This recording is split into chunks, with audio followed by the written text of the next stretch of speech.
স্বাগত দীপ্ত সংবাদে। আপনাদের সাথে আছি আমি আনোয়ারুল আলম। শুরুতেই জানাবো সংবাদ শিরোনাম। 6 দফা দাবি পূরণে 48 ঘন্টার আলটিমেটাম পলিটেকনিক শিক্ষার্থীদের, লং মার্চ টু ঢাকার হুঁশিয়ারি। চুরির অপবাদে কর্মী নির্যাতনের অভিযোগ, আশুলিয়ার জিটিএ স্পোর্টসের বিরুদ্ধে মামলা দায়ের। কৃত্রিম চ্যানেল নির্মাণের 2 বছর পর শুরু হচ্ছে মাতারবাড়ি গভীর সমুদ্র বন্দরের কাজ, পরশু চুক্তি সই।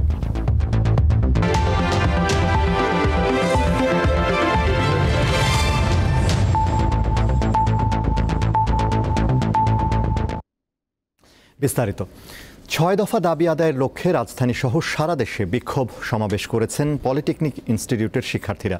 দাবি পূরণে তারা সরকারকে 48 ঘন্টার আলটিমেটাম দিয়েছেন। অন্যথায় লং মার্চ টু ঢাকা কর্মসূচি ঘোষণার হুমকি দিয়েছেন শিক্ষার্থীরা। রবিবার দুপুর থেকে রাজধানীর আগারগাঁওয়ে জড়ো হন তারা। 6 দফা দাবির পক্ষে বিভিন্ন রকম স্লোগান দেন শিক্ষার্থীরা। পলিটেকনিক ইনস্টিটিউটের শিক্ষার্থীদের 6 দফা দাবির মধ্যে অন্যতম হল জুনিয়র ইনস্ট্রাক্টর পদে ক্রাফট ইনস্ট্রাক্টরদের পদোন্নতির রায় হাইকোর্ট কর্তৃক বাতিল করা, ডিপ্লোমা ইন ইঞ্জিনিয়ারিং কোর্সে যে কোনো বয়সে ভর্তির সুযোগ বাতিল এবং কারিগরি সেক্টর পরিচালনায় পরিচালক, সহকারী পরিচালক, বোর্ড চেয়ারম্যান, উপসচিব, পরীক্ষা নিয়ন্ত্রক, অধ্যক্ষ সহ সংশ্লিষ্ট সব পদে কারিগরি শিক্ষা বহির্ভূত জনবল নিয়োগ নিষিদ্ধ করা হয়েছে এবং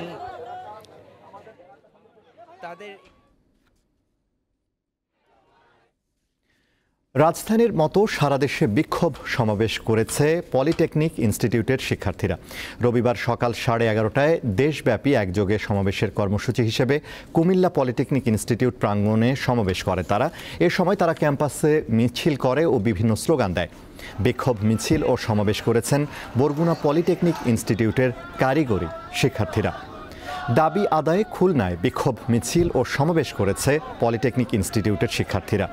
রবিবার বেলা 11:30টায় খুলনা পলিটেকনিক ইনস্টিটিউটের শহীদ মিনারে তারা এ কর্মসূচি পালন করে।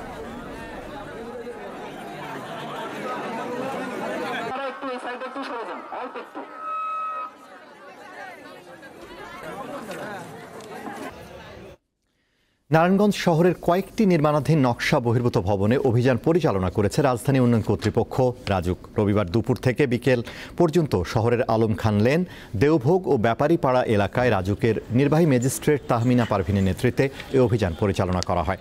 এ সময় ভবনের অনুমোদিত নকশা বহির্ভূত অংশ ভাঙা, বিদ্যুৎ বিচ্ছিন্ন এবং 2টি ভবনের মালিককে 1 লাখ করে মোট 2 লাখ টাকা অর্থদণ্ড করা হয়। অভিযানে আরও উপস্থিত ছিলেন রাজুকের authorized officer FR Ashik Ahmed, সহকারী অথরাইজড অফিসার নিয়ামুল জহির ও ইমারত পরিদর্শক রাজিকুল ইসলাম। অভিযানে তাদের সহায়তা করে আইন শৃঙ্খলা বাহিনীর সদস্যরা।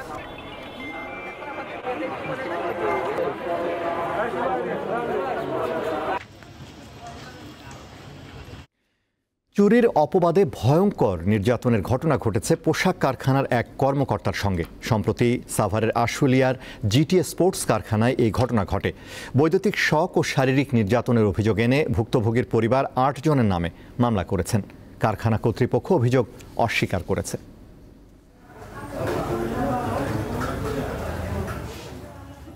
হাসপাতালের বিছানায় কাতরাচ্ছেন সাইদুর রহমান। তিনি কাজ করতেন আশুলিয়ার জিটিএ স্পোর্টস লিমিটেড নামের এক কারখানায় জুনিয়র ম্যানেজার পদে। স্বজনদের অভিযোগ, গত 15 এপ্রিল তাকে কারখানার সুতা চুরির অপবাদে বাসা থেকে কারখানায় নিয়ে যাওয়া হয়। পরে তাকে অমানবিক নির্যাতনের পাশাপাশি বৈদ্যুতিক শক দেওয়ারও অভিযোগ ওঠে। এতে এক পর্যায়ে সাইদুরের শারীরিক অবস্থার অবনতি হলে স্ট্যাম্পে সই রেখে স্বজনদের কাছে ফিরিয়ে দেয় কারখানা কর্তৃপক্ষ। কারেন্টে শর্ট দিছে, যে অবশ করে মারছে, ওই যখন ওখান থেকে যে বাইরের থেকে মাইরা আনছে, ওখান থেকে মনে হয় ওর মাইরা ফেলাই দর প্ল্যান ছিল। আমার বাসার সামনে থেকে অফিসের লোকজন জোরপূর্বকভাবে তাকে ধরে অফিসে নিয়ে আসে। তাকে ওখানে মারধর করা হয়। পরে পুলিশের সহায়তায় সাইদুরকে উপজেলার স্বাস্থ্য কমপ্লেক্সে ভর্তি করা হয়। এই ঘটনায় ভুক্তভোগীর ছোট ভাই আশুলিয়া থানায় 8 জনের নাম উল্লেখ করে একটি মামলা দায়ের করেন। তবে কারখানা কর্তৃপক্ষের দাবি, চুরির ঘটনা ধামাচাপা দিতেই উল্টো মামলা দিয়েছে সাইদুর। পুলিশ পাঠাই আবার আমাদের কাছ থেকে ছিনিয়ে নিয়ে যায় আর নিয়ে ওদেরকে আবার আমাদের বিরুদ্ধে উল্টা মামলা দিয়ে দেয় যে আমরা ওদেরকে মারধর করছি। অথচ জিটির ভিতর ওদেরকে কোনো মারধর করে না, মার খেয়েছে নিষিদ্ধ এলাকায় যায়। বাসা যায়। পুলিশ জানায় এই ঘটনায় জড়িতদের গ্রেপ্তারের চেষ্টা চলছে। প্রাথমিকভাবে পাওয়া গেছে যে নির্যাতন করেছে বিধায় তো মামলা হয়েছে। ওই সুতা নিয়ে তার সাথে কথা বাকবিতণ্ডা হয়, পরে থানাকে নিউজ দিলে থানা ওখান থেকে যাওয়ার পরে তাকে উদ্ধার করে। ফিজিক্যাল অ্যাসল্টের যেটা সমস্যা ছিল যে ওনাকে বেশ কিছুদিন আটকে রেখে মারধর করা হয়েছে, ওই সমস্যাটা নিয়েই উনি আমাদের এখানে ভর্তি হয়েছেন। চুরির অপবাদ দিয়ে শারীরিক নির্যাতনের বিষয়টি জানাজানি হলে কারখানার অন্যান্য শ্রমিকদের মাঝেও চাপা ক্ষোভ সৃষ্টি হয়। সঠিক তদন্তের মাধ্যমে এর সুষ্ঠু বিচার চান ভুক্তভোগীর পরিবার। জীবন শেষ করে দিছে। দীপ্ত, বার্তাকক্ষ। জাতীয় ঐক্যমত্য কমিশনের সঙ্গে আবারও বৈঠক করেছে বিএনপির একটি প্রতিনিধি দল। জাতীয় সংসদ ভবনে সকাল 11টার দিকে বৈঠক শুরু হয়। বিএনপি প্রতিনিধি দলের নেতৃত্ব দেন দলটির স্থায়ী কমিটির সদস্য নজরুল ইসলাম খান। অন্যরা হলেন বিএনপির স্থায়ী কমিটির সদস্য সালাউদ্দিন আহমদ, বিএনপি চেয়ারপারসনের উপদেষ্টা পরিষদের সদস্য ইসমাইল জবিউল্লাহ, আইনজীবী রুহুল কুদ্দুস কাজল ও সাবেক সচিব মনিরুজ্জামান খান। জাতীয় ঐক্যমত্য কমিশনের ভাইস চেয়ারম্যান অধ্যাপক আলী রিয়াজের সভাপতিত্বে বৈঠকে অংশ নেন কমিশনের সদস্য বদিউল আলম মজুমদার, ইফতেখারুজ্জামান, সফর রাজ হোসেন ও প্রধান উপদেষ্টার বিশেষ সহকারী মনির হায়দার।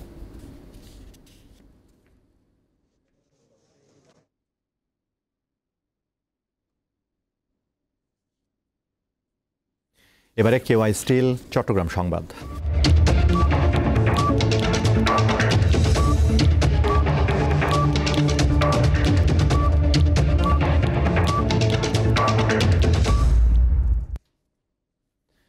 চট্টগ্রামকে একটি স্মার্ট সিটি হিসেবে গড়ে তোলার উদ্যোগ নেওয়া হয়েছে বলে জানিয়েছেন চট্টগ্রামের মেয়র ডাক্তার শাহাদাত হোসেন।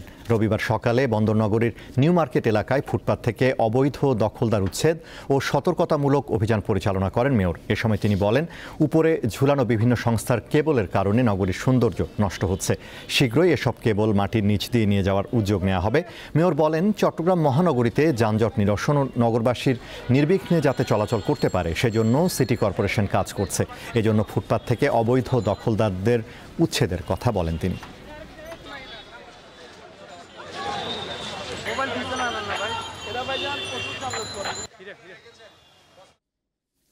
চট্টগ্রাম শহরে চলন্ত অটোরিকশায় পেট্রোল বোমা নিক্ষেপের অভিযোগ উঠেছে। এতে দগ্ধ হয়েছেন অটোরিকশার 2 নারী যাত্রী। রবিবার ভোরে বায়েজিদ বোস্তামি থানার আতুরার ডিপো এলাকায় এ ঘটনা ঘটে। আহতরা হলেন রাউজান পৌরসভার 7 নম্বর ওয়ার্ডের বাসিন্দা লায়লা বেগম ও তার পুত্রবধূ ঝর্ণা বেগম। সিএনজি অটোরিকশার চালক জানান, অটোরিকশায় 3 নারী, 2 পুরুষ ও 1 শিশু যাত্রী ছিল। আতুরার ডিপো পেট্রোল পাম্পের সামনে পৌঁছলে মোটরসাইকেলে থাকা 3 জন মুখোশ পরা দুর্বৃত্ত 2টি বোতল ছুঁড়ে মারে। মুহূর্তেই অটোরিকশায় থাকা 2 নারীর গায়ে আগুন লেগে যায়। পরে তাদের উদ্ধার করে চট্টগ্রাম মেডিকেল কলেজ হাসপাতালে নিয়ে যায় স্থানীয়রা।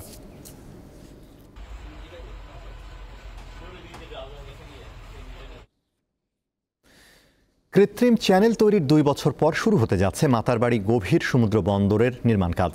এ বিষয়ে 22 এপ্রিল জাপানের প্রতিষ্ঠানের সাথে চুক্তি হবে। অর্থনীতিবিদরা বলছেন, এই বন্দর দেশের সমুদ্র বাণিজ্যে বিপ্লব ঘটাবে।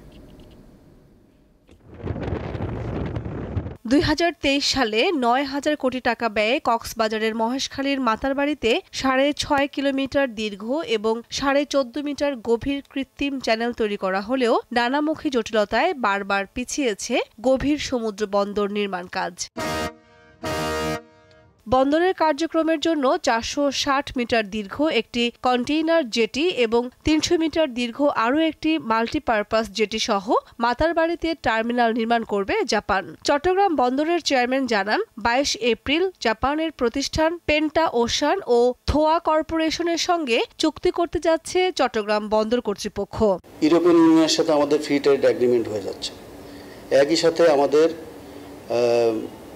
জাপান, কোরিয়া, চায়না এদের সাথে হলো আমাদের একটা regional comprehensive economic partnership agreement নামে একটা এগ্রিমেন্ট হচ্ছে। এটাও 2027-এর মধ্যে ইমপ্লিমেন্ট হয়ে যাবে। অর্থনীতিবিদরা বলছেন, মাতারবাড়ি গভীর সমুদ্র বন্দর হয়ে গেলে 80,000 থেকে 1 লাখ টন ধারণ ক্ষমতার কার্গো সরাসরি ভিড়বে জেটিতে। আমাদের যে ট্রানজিট, আমরা যেটা বলছি ট্রান্সশিপমেন্ট যেটাকে বলি, অন্য দেশে গিয়ে মাল খালাস করা, সেখান থেকে পাঠানো, অন্য দেশ থেকে মাল যখন আসে সেটা আমার এখানে আনা, এই হ্যাসেলগুলো আমাদের অনেকখানি কমে যাবে। 1030 একর জায়গায় বন্দরের অবকাঠামো এবং ব্যাকইয়ার্ড জুড়ে গড়ে তোলা হবে নানা ফ্যাসিলিটি। ফলে কর্মসংস্থান ও সামাজিক সমৃদ্ধির পাশাপাশি দেশের অর্থনৈতিক চাকায় বাড়বে গতি। আমাদের এই ডিপ সি পোর্টের মাধ্যমে ভারত, নেপাল এবং আমাদের মধ্যে একটা বাণিজ্যিক সুসম্পর্ক হবে। ব্যালেন্স অফ ট্রেড আমরা বলি, সেটার যে ইমব্যালেন্সটা আছে সেটা আমি মনে করি নির্মূল না হলেও অনেকখানি কমে আসবে। মাতারবাড়িতে 2018 সালে হাতে নেওয়া প্রকল্পটি 2026 সালের ডিসেম্বরে শেষ হওয়ার কথা থাকলেও 2029 সাল পর্যন্ত বেড়েছে প্রকল্প বাস্তবায়নের সময়ক্ষেপণের কারণে 6,196 কোটি টাকা থেকে 2 দফায় খরচ বেড়ে এটি দাঁড়িয়েছে 24,381 কোটিতে, যার পুরোটাই দিচ্ছে জাইকা। দীপ্ত, বার্তাকক্ষ। জুলাই আগস্টে গণহত্যার অভিযোগে গ্রেফতার সাবেক 12 মন্ত্রী, প্রতিমন্ত্রী, সাবেক প্রধানমন্ত্রীর 2 উপদেষ্টা সহ 19 জনকে আজ আন্তর্জাতিক অপরাধ ট্রাইব্যুনালে হাজির করা হয়। সকাল 10টার পর কয়েকটি প্রিজন ভ্যানে তাদের ট্রাইব্যুনালে নেওয়া হয়। ট্রাইব্যুনালের চেয়ারম্যান বিচারপতি মোহাম্মদ গোলাম মুর্তুজা মজুমদারের নেতৃত্বে 3 সদস্যের আন্তর্জাতিক অপরাধ ট্রাইব্যুনালে মামলার শুনানি হয়।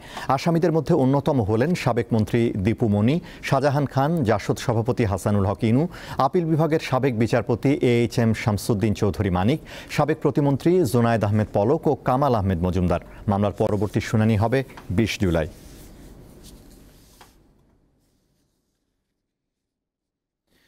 আইন উপদেষ্টা আসিফ নজরুল বলেছেন, ঢাকা কলেজ শিক্ষার্থী হাসনাতুল ইসলাম ফাইয়াজের বিরুদ্ধে জুলাই আন্দোলনে হত্যা মামলার তদন্ত দ্রুত শেষ করার অনুরোধ জানানো হয়েছে।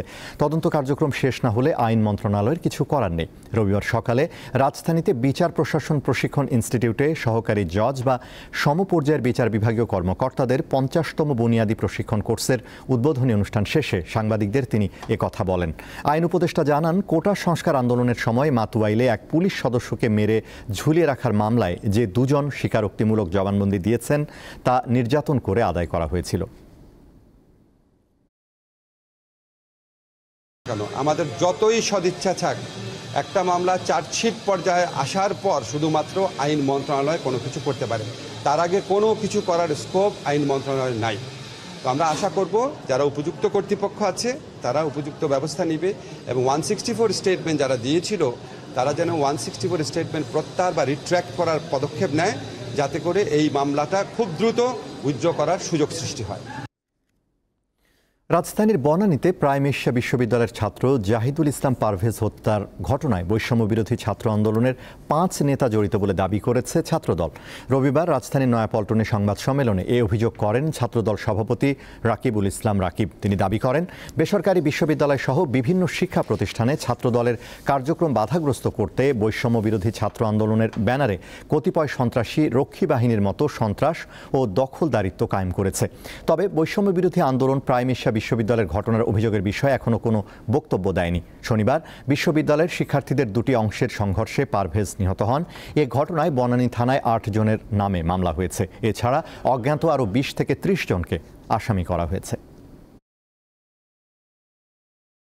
মেহরাজ ইসলামের সাথে থাকা বৈষম্য বিরোধী ছাত্র আন্দোলনের বনানী থানা কমিটির যুগ্ম আহ্বায়ক সুবহান নিয়াজ তুষার ও যুগ্ম সদস্য সচিব হৃদয় মিয়াজি নেতৃত্বে বনানী এলাকার বেশ কিছু উচ্ছৃঙ্খল সন্ত্রাসী জড়িত ছিল। তারা ছুরি দিয়ে পারভেজের বুকের উপর আঘাত করে হত্যা করে। বেসরকারি বিশ্ববিদ্যালয় সহ বিভিন্ন শিক্ষা প্রতিষ্ঠানে ছাত্র দলের কার্যক্রমকে বাধাগ্রস্ত করার জন্য বৈষম্য বিরোধী ছাত্র আন্দোলনের ব্যানারে রক্ষী বাহিনীর মতো সন্ত্রাস ও দখলদারিত্ব কায়েম করেছে। বাংলাদেশের স্বাস্থ্য খাতের উন্নয়নে চীন 138.2 মিলিয়ন মার্কিন ডলার সহায়তা দেবে বলে জানিয়েছেন স্বাস্থ্য উপদেষ্টা নূরজাহান বেগম। রবিবার সকালে ঢাকা বিশ্ববিদ্যালয়ের সিনেট ভবনে ইউনান শিক্ষা ও স্বাস্থ্য প্রদর্শনীর উদ্বোধনী অনুষ্ঠানে কথা জানান তিনি। স্বাস্থ্য উপদেষ্টা বলেন, ঢাকার ধামরাইতে পক্ষাঘাতগ্রস্তদের জন্য একটি হাসপাতাল তৈরি করতে সম্মত হয়েছে চীন। এছাড়াও একটি 1000 শয্যা বিশিষ্ট হাসপাতাল তৈরি নিয়েও দেশটির সাথে আলোচনা চলছে। কোভিডের সময়ে বাংলাদেশ সবচেয়ে বেশি টিকা চীন থেকে কিনেছে বলেও মন্তব্য করেন তিনি। এ সময় ঢাকায় নিযুক্ত চীনা রাষ্ট্রদূত ইয়াও ওয়েন বলেন, প্রধান উপদেষ্টা ডক্টর মোহাম্মদ ইউনুসের চীন সফর সফল হয়েছে। অদূর ভবিষ্যতে বাংলাদেশের মানুষ চিকিৎসার জন্য সহজেই চীনে যেতে পারবে।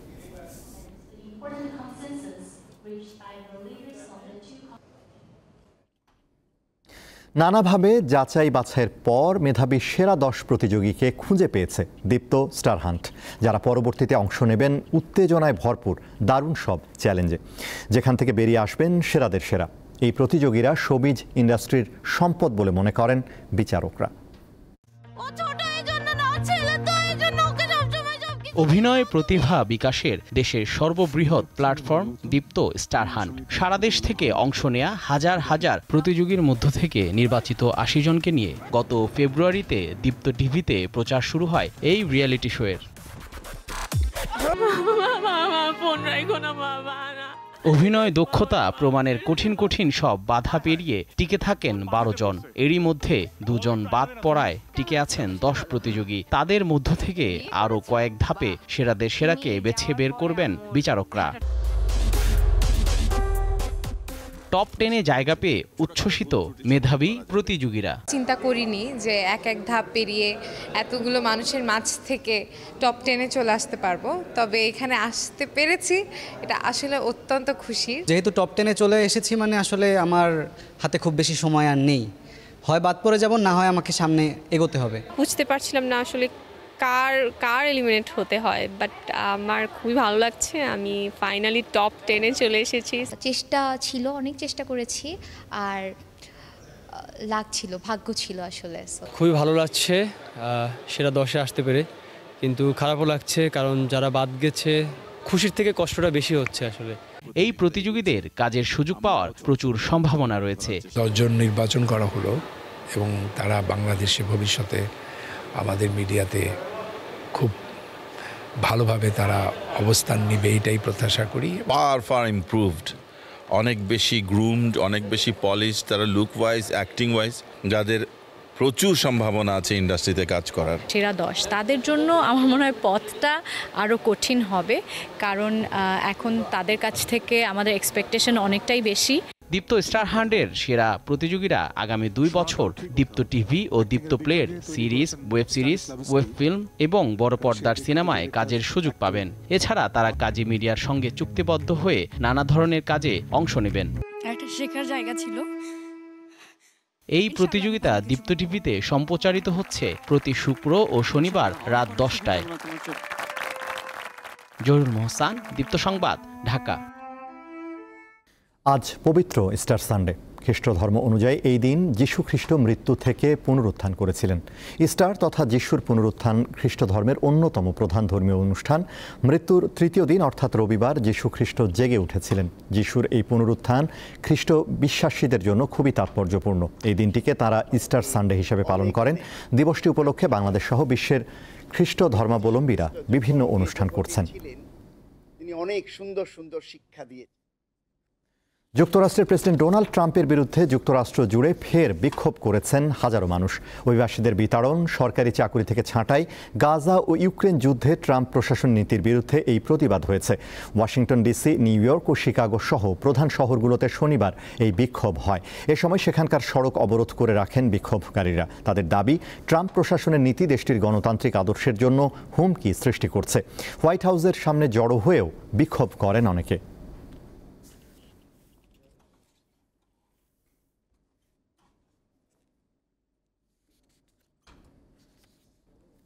শেষ করছে দীপ্ত সংবাদ। তার আগে সংবাদ শিরোনামগুলো জানাবো আরও একবার। 6 দফা দাবি পূরণে 48 ঘন্টার আলটিমেটাম পলিটেকনিক শিক্ষার্থীদের। লং মার্চ টু ঢাকার হুঁশিয়ারি। চুরির অপবাদে কর্মী নির্যাতনের অভিযোগ আশুলিয়ার জিটিএ স্পোর্টসের বিরুদ্ধে, মামলা দায়ের। কৃত্রিম চ্যানেল নির্মাণের 2 বছর পর শুরু হচ্ছে মাতারবাড়ি গভীর সমুদ্রবন্দরের কাজ, পরশু চুক্তি সই।